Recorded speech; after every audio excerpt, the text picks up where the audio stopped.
Hello everybody, Carnivore here today, and again, joined by Spaceparty 666-16 Spaceparty, guys. Confirmed.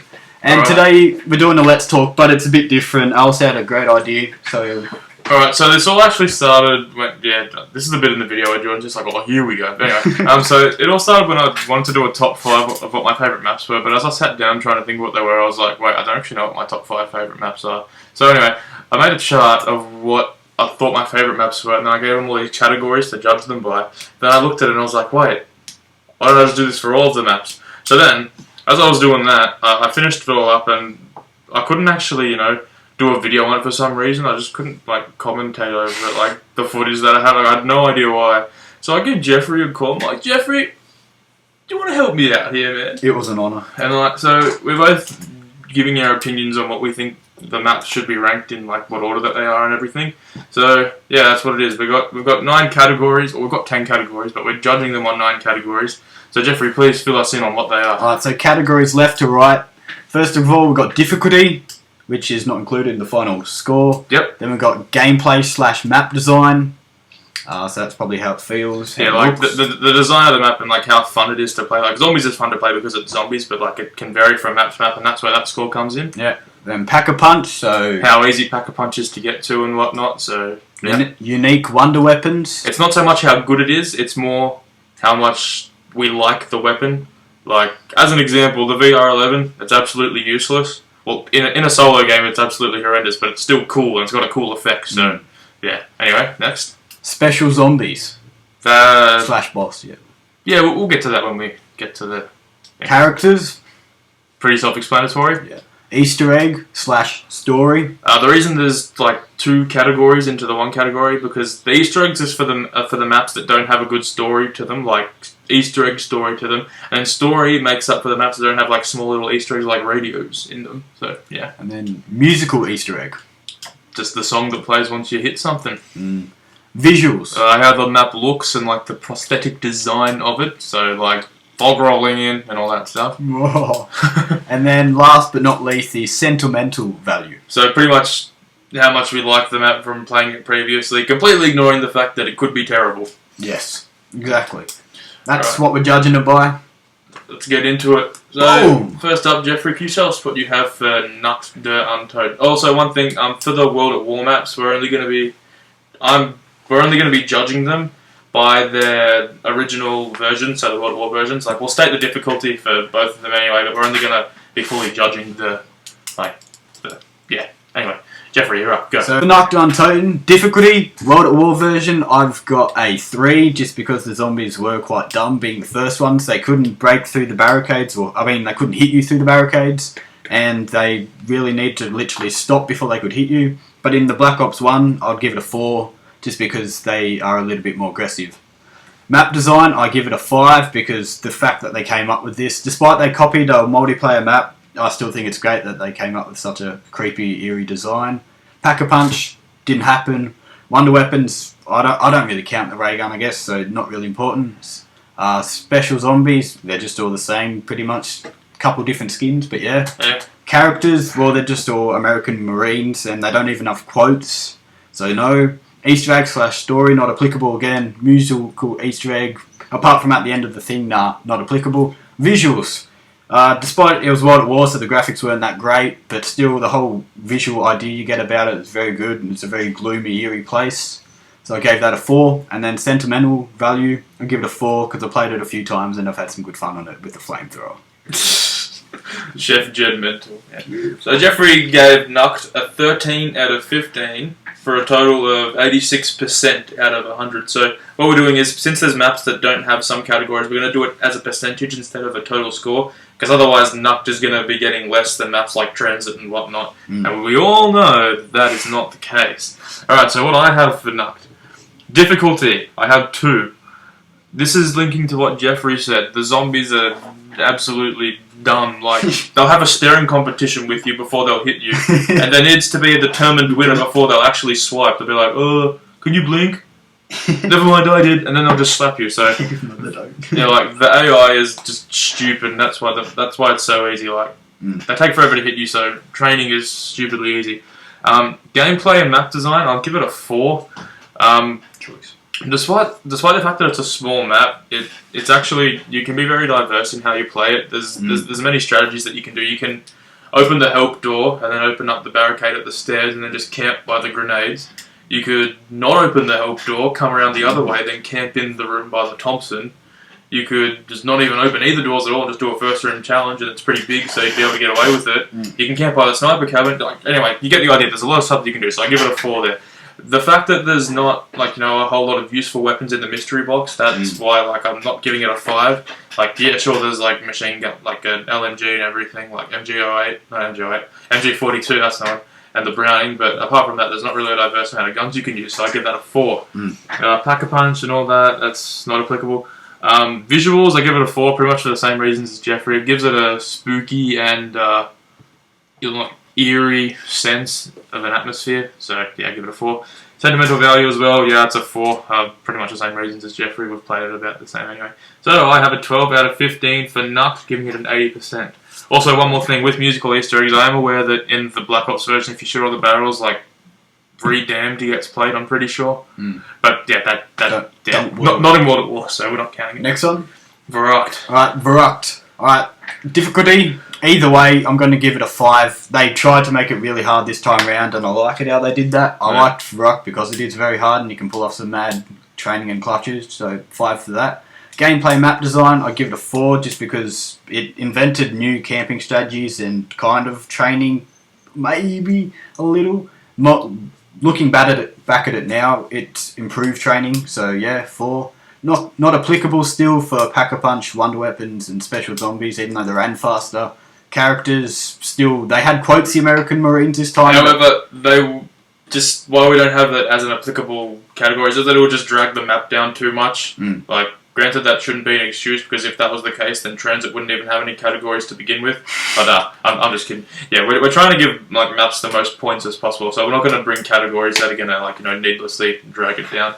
Musical Easter eggs. I loved Lullaby of a Dead Man, and the fact that they came up with that, because I heard how they just put in the little kind of rhythm in the back end because they thought it sounded cool, and they're like, we can actually make a whole music Kevin Sherwood, you are the best. So he's done well there. I love that song. The visuals, I gave that a 4 as well, but I'm only thinking more just because of the whole, that I feel it's even scarier than Nuct, even though it's daylight, just because of how they've gone about it. It looks great. Sentimental value, I've not played this map very much, but I just like it, so I gave that a 4 as well.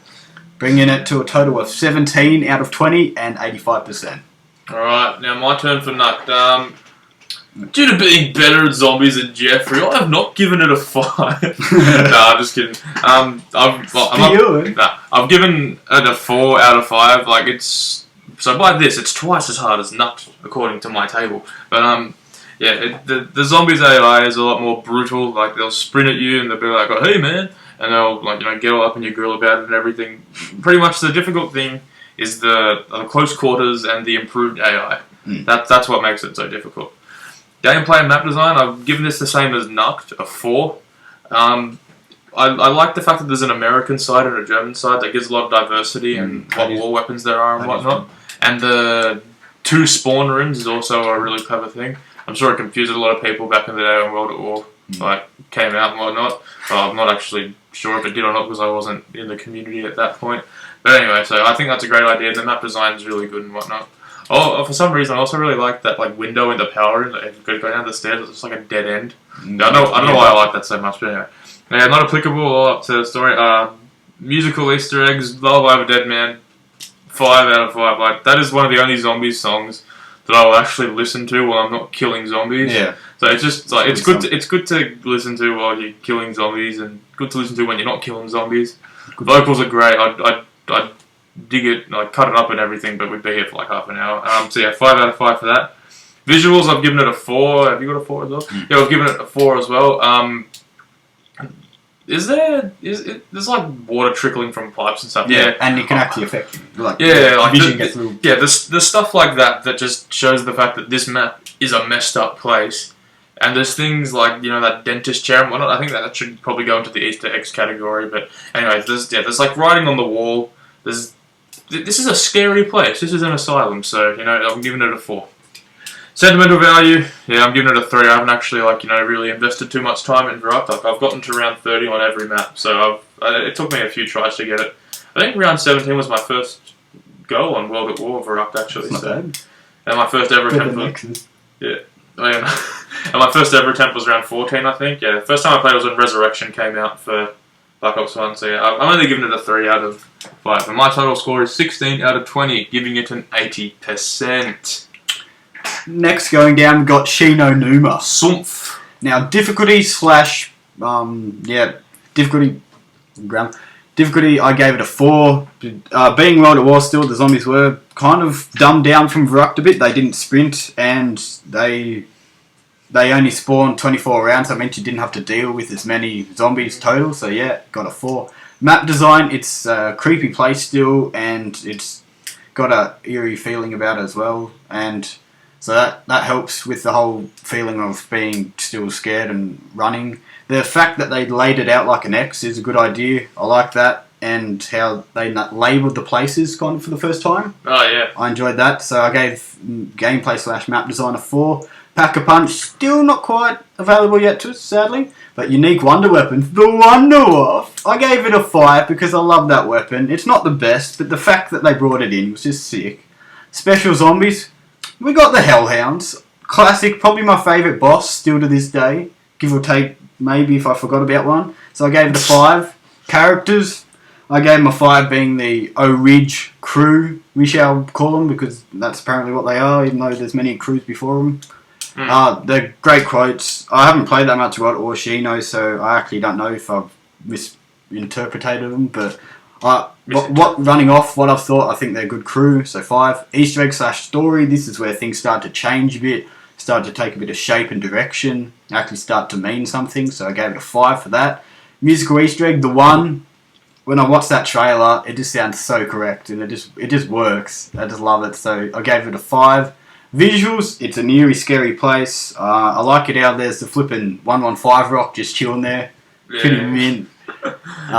And so gave it a 5 for that. And then sentimental value, only a 3 because I haven't really played it that much and I don't find it that fun to an extent. So yeah, brings it to a 37 out of 40. I don't know, I'm an idiot, I guess. So 92.5% for Shino Numa from me, and I don't know why. Alright, what was your difficulty for Shino? What did you say for that? I said 4. Did you explain why? Kind of. Oh, okay, I can't remember. I was like... I'll shop around. Alright. Shino Numa for me. Difficulty, I've got it down as a 3. Yes, you can get to around 7 million in like 2 minutes. However, there's still like the setup process and whatnot. Your success in World at War is pretty much dependent on you getting jugged within the first few huts. Like, yes, if you're skilled, you can, like, cheat death every now and then, but learning the map, there is a difficult learning curve and whatnot. But anyway, I've given it a 3. Gameplay and map design, it's pretty much the same reason as Jeffrey. I like the fact that it's in an X. I like the randomized perks, even though they sometimes, can kill you. The Wonder Wolf is a good addition to it. That adds gameplay as well. But I'll cover that more in Wonder Weapons. And there's a lot more traps than last time in Verrupt. I've got to mention those in Verrupt. But yeah, the Flogger is still one of the greatest traps to this day. But anyway, it's just it does make sense to me. The map has a good combination of being both open and enclosed with the huts and whatnot. So yeah, I give it a 4. Yeah, Pack-a-Punch. Yep, not there. Unique Wonder Weapons. The Wunderwaffe DG2. This is actually the most overpowered wonder weapon out of all of them. The World at War. Gives you drops. Yeah, because it gives you drops actually. So I've given it a 4 because I'm not really that big on the Wonder Wolf in all honesty, but I need to give it sympathy points because it was the first major thing that ever rocked up. But yeah, I've given the Wonder Wolf a 4. I don't hate it or anything, but yeah. Anyway, special zombies. We have the dogs. I've only given them a 3. Again, I don't dislike the dogs. I actually like them a lot. But looking at them, I don't even know why I've given this a 3 in all honesty. That's probably a little bit higher than that. But they don't really mix the gameplay up that much. It gets to a point where the dogs are just a break round. It's not where people just go, oh no, it's dogs, we're going to die now. It's people going, oh yes, a max ammo, alright. Wow, we really lucked out there. So they don't really add any form of difficulty to it once you get past round 10 or whatever. Yeah, but they're still a cool they've still got a cool concept. They look cool as hell Yeah, anyway, that's not funny. They look cool, and I just said before they don't really mix it up, but they do mix it up because they give it like a nice change in pace and whatnot. Characters, I've only given them a 3.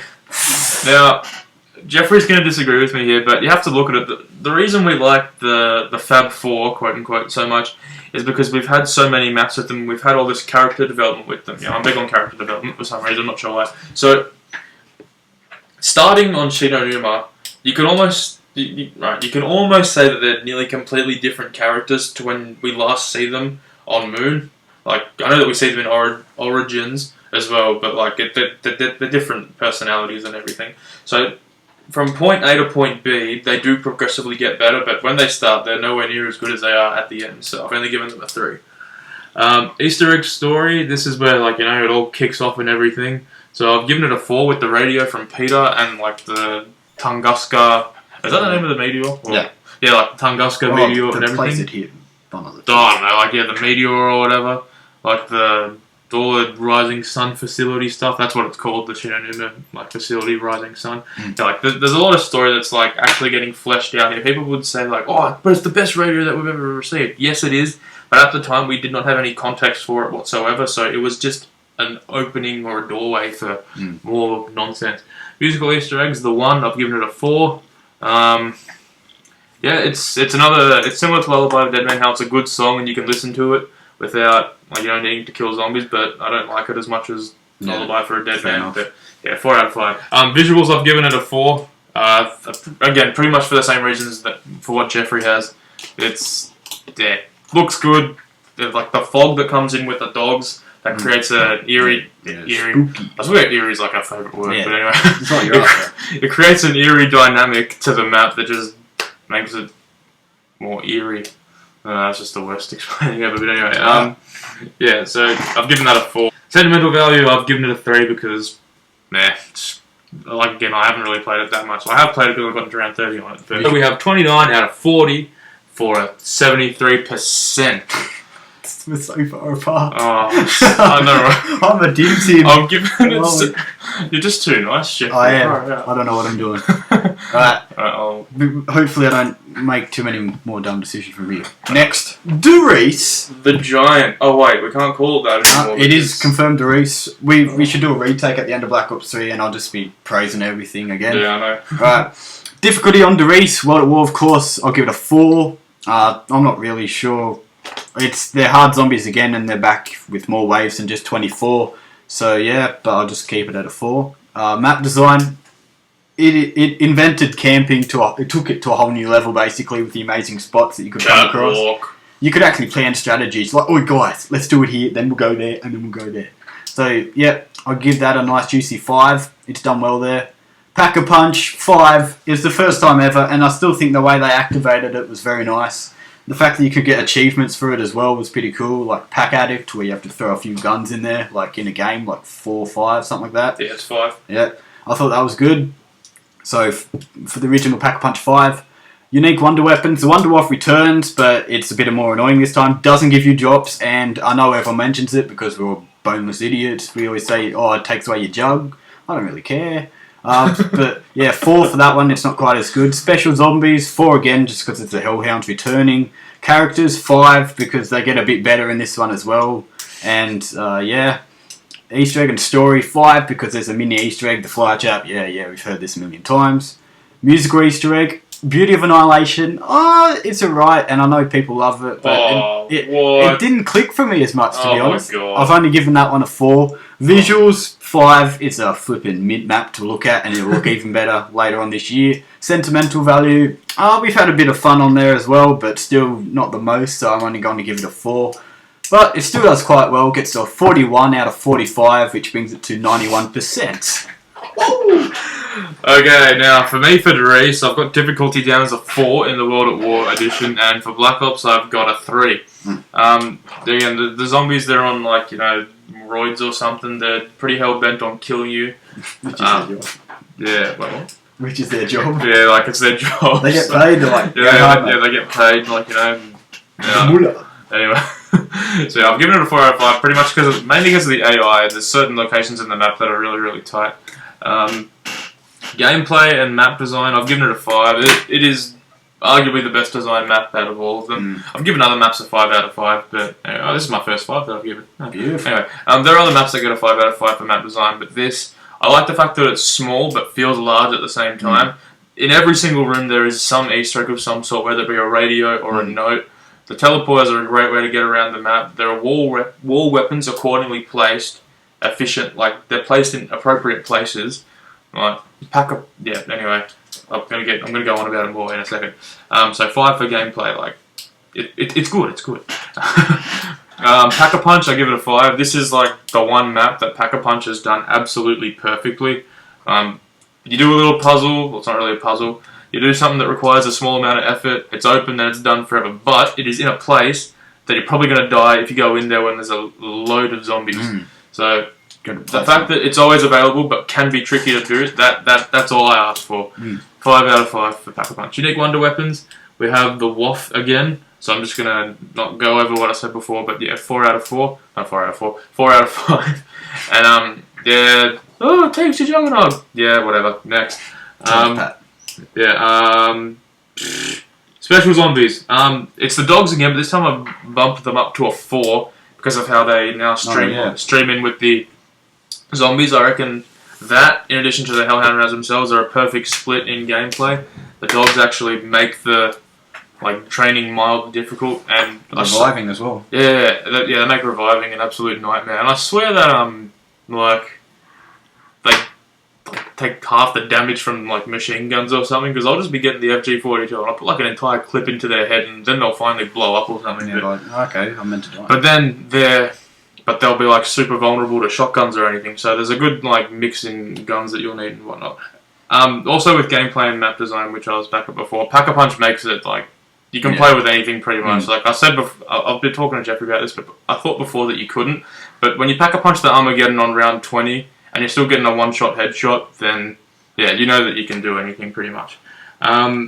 Characters, once again, I'm giving them a 3. They're still not exactly fleshed out yet. They're still developing. That sounds like some science experiment or whatever, but anyway, that's not important. Easter eggs and story, 5 out of 5. Like I said, with the map design, every room has some form of Easter egg in it. There is no room there that is not there for a reason. And story and fly trap. If it was just a fly trap, I would have given that a 2 because I thought that was boring Easter egg ever. Yeah, but anyway, I like it because it's hide and seek. But compared to the other ones, no. Musical Easter eggs. You probably heard me complain to Jeffrey before about Beauty of Annihilation. Yeah, I'll give that a 5 out of 5. The trailer for Doris is still one of my favourite trailers to this day. Everyone's heard it. I don't have to go on about that. Visuals, I'm going to give it a 4. I've given all the maps a 4 for visuals. I've given pretty much everything a 4 for visuals. But anyway, yeah, it sets that. It sets the mood. I don't even know if a building can have a mood, but it sets the mood very well. You know that you're in a factory or whatever. You know that you're going to die if you don't do anything about it. Pretty much, the visuals create the fact that it's a scary looking map and whatnot. So, sentimental value, I've given it a 5. Doris, you are a very nice guy. I've played you a lot. I've played you with the lads a lot. I've played you with some of the people who aren't the lads a lot, and I've gotten to some pretty high rounds on you. So you mean a lot to me, man. Thank you. So I give you a 5 out of 5. So, that's the World at War maps done. It just took too long, so we'll have to make a separate one for Black Ops 1 and Black Ops 2. Hope you guys enjoyed. I know you will have different opinions to us, but I hope you can understand the reasons why we thought what we thought. Thanks to Alistair for helping us out with this. Great idea. Good Let's Talk overall, and stay tuned for the next one, guys. Make sure to subscribe, like, and share. See you later, guys. Ta.